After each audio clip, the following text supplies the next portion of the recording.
Assalamualaikum warahmatullahi wabarakatuh. Halo teman-teman, perkenalkan nama saya Agni Wafadiansah.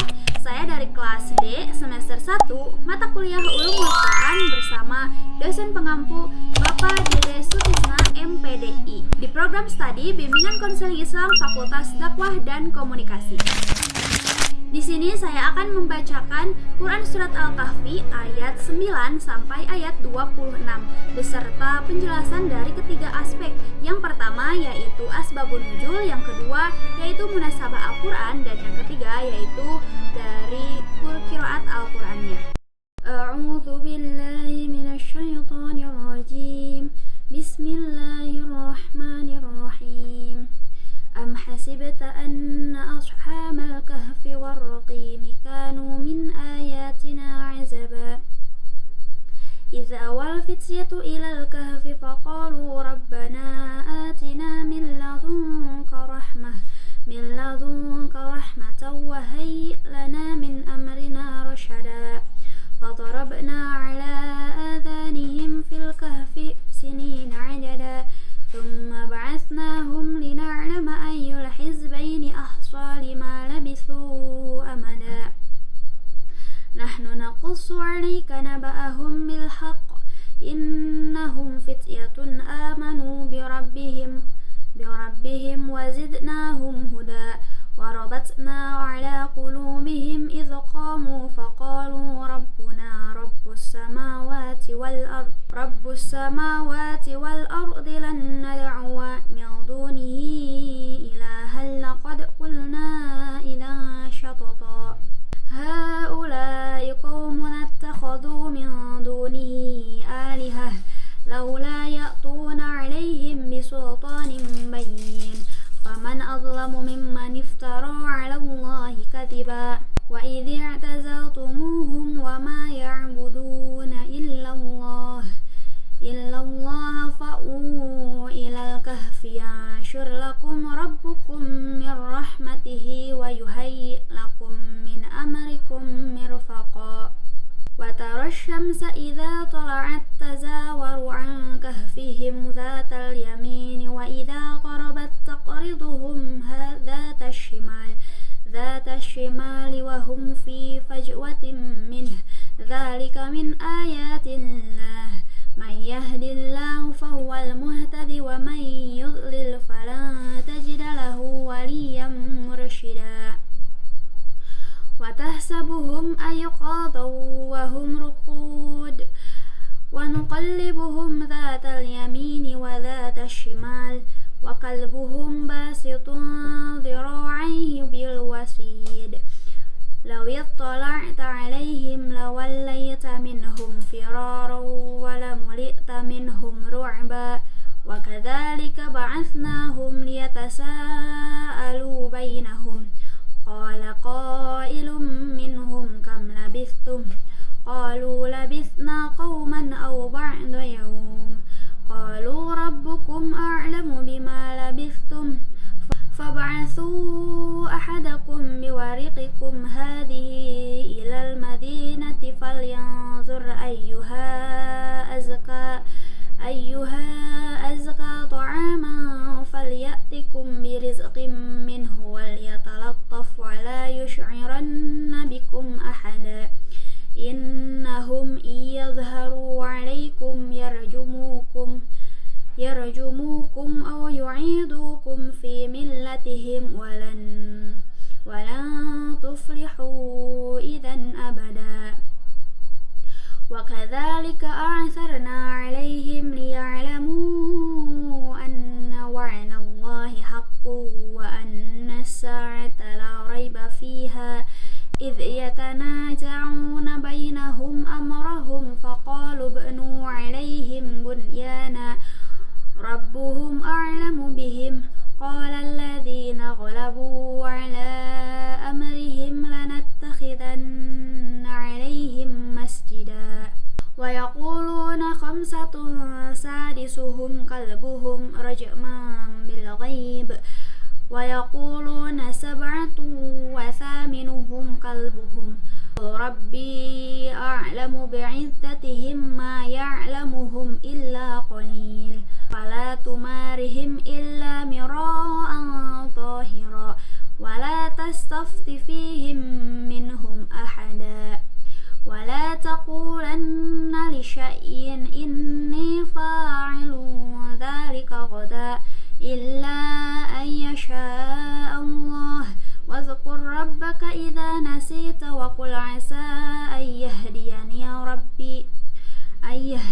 rabbi li aqraba min hadha rashada walabithu fi kahfihim thalathami'atin sinina wazdadu tis'a qulillahu a'lamu bima labithu lahu ghaibus samawati wal ard absir bihi wa asmi' ma lahum min dunihi min wali wala yusyriku fi hukmihi ahada. Shadaqallahul azim. Dari ayat ini dijelaskan kisah Ashabul Kahfi, yaitu segolongan pemuda soleh penghuni gua. Dalam kisah ini terdapat ujian keimanan dan pembuktian hari akhir, bahwa sesuatu yang sudah mati akan dihidupkan kembali oleh Allah. Kisah ini berawal dari sebuah negeri yang dipimpin oleh seorang raja yang sangat zalim yang bernama Dicyanus. Dan sang raja tersebut memerintahkan umatnya untuk menyembah terhadap berhala. Namun di tengah masyarakat terdapat segolongan pemuda yang tidak suka akan pemerintahan sang raja tersebut, yang mana pemuda tersebut sangat taat pada keimanan Allah Subhanahu wa Ta'ala. Dan pada saat itu, para pemuda ini memutuskan untuk mencari tempat lain untuk beribadah. Keesokan harinya, tepat di pagi hari, para pemuda ini beranjak pergi meninggalkan kerajaan dan dengan yakin bahwa keputusan yang mereka ambil merupakan petunjuk dari Allah untuk menyelamatkan mereka dari sang raja yang sangat zalim itu. Lalu seiring mereka berjalan, di perjalanan mereka ditemani oleh seekor anjing yang menemani mereka selama perjalanan sampai ke tujuan. Setelah berjalan jauh, sampailah mereka di depan sebuah gua yang sangat besar dan terlihat dindingnya itu sudah tampak tua. Mereka pun masuk ke dalam gua tersebut dan langsung berdoa kepada Allah agar mendapat perlindungan. Seperti yang disebutkan dalam ayat 10, Ya Tuhan, berikanlah rahmat kepada kami dari sisimu, lalu sempurnakanlah petunjuk yang lurus untuk jalan kami dan urusan kami. Lalu setelah berdoa, mereka memutuskan untuk beristirahat terlebih dahulu. Dan mereka memilih untuk tidur. Dan pada saat mereka tidur, Allah menunjukkan kekuasaannya, yaitu menidurkan mereka selama 309 tahun. Seperti dalam ayat 25, mereka tinggal dalam gua selama 300 tahun dan ditambah 9 tahun. Akan tetapi, pintu gua tersebut ternyata menghadap ke arah utara, sehingga sinar matahari tidak dapat menembus ke dalam gua. Dan banyak orang yang mengira bahwa gua tersebut tidak berpenghuni. Sedangkan anjing yang menemani mereka berada di depan gua tersebut. Tak terasa 309 tahun telah berlalu dan Allah pun membangunkan mereka kembali dengan keadaan yang utuh seperti mereka sebelum tidur. Dan mereka mengira bahwa hanya 1 hari mereka tidur. Lalu terdengar bunyi perut keroncongan dari para pemuda tersebut. Dan akhirnya salah satu dari pemuda tersebut pergi ke pasar untuk membeli makanan. Sesampainya di pemukiman penduduk, mereka sangat aneh melihat kondisi daerah tersebut, yang mana mulai dari bangunan, pakaian yang dikenakan oleh orang-orang sangat begitu asing. Dan pada akhirnya pemuda tersebut sampailah di sebuah toko dan mereka membeli roti gandum serta anggur. Lalu pemuda tersebut mengeluarkan uang peraknya untuk membayar terhadap si penjual. dan si penjual sangat aneh terhadap uang yang diberikan oleh si pemuda karena uang tersebut merupakan uang zaman dulu, dan si pemuda pun juga merasa aneh, apakah mereka sudah tidur selama bertahun-tahun? Si penjual semakin terheran-heran dari mulai gerak-gerik si pemuda tersebut sampai uang yang beliau bayarkan terhadap makanan yang mereka beli. Lalu si penjual mengajak salah satu warga yang berada di sekitar untuk melaporkan kejadian tersebut terhadap sang raja, yang mana raja yang sekarang tidak zalim seperti raja yang dulu. Setelah dilaporkan terhadap sang raja pun langsung mengerahkan para prajurit untuk mencari pemuda tersebut, karena beliau tahu bahwa pada zaman dulu terdapat segolongan pemuda yang tiba-tiba menghilang dari sebuah kerajaan, dan sang raja sangat antusias untuk menemui para segolongan pemuda tersebut.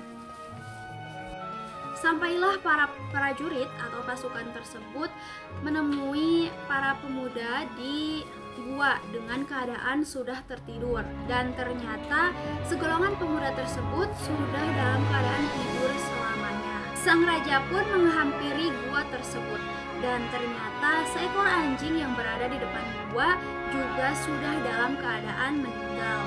Lalu sang raja berkata, "Subhanallah, Maha Kuasa Allah atas segala sesuatu yang mematikan dan menghidupkan makhluknya.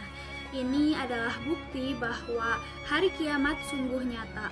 Maafkan kami ya Allah yang sempat tidak mempercayai adanya hari kiamat. Sesungguhnya kami termasuk ke dalam orang-orang yang zalim. Astagfirullahaladzim." Demikianlah akhir dari kisah ini. Dan Ashabul Kahfi adalah julukan bagi pemuda soleh yang tertidur di dalam gua selama 309 tahun. Selanjutnya yaitu munasabah Al-Quran, yang mana dalam Quran surat Al-Kahfi ayat 9-26 ini masuk ke dalam kategori munasabah ayat dengan ayat sebelumnya, yaitu dari setiap ayat terhadap ayat selanjutnya itu memiliki keterkaitan atau munasabah yang menjelaskan sebuah cerita Ashabul Kahfi tersebut, yang mana dari ayat ini tersusun pembuka, sebab perlindungan, peristiwa, hikmah, dan penegasan tauhid. Yang terakhir yaitu penjelasan dari status qiraat Al-Qur'annya, yang mana dalam Quran surat Al-Kahfi ayat 9-26 ini dibaca dengan qiraat mutawatirah yang saling melengkapi, dalam artian tidak bertentangan. Dan mungkin hanya sekian yang dapat saya sampaikan, kurang lebihnya mohon maaf. Terima kasih. Wassalamualaikum warahmatullahi wabarakatuh.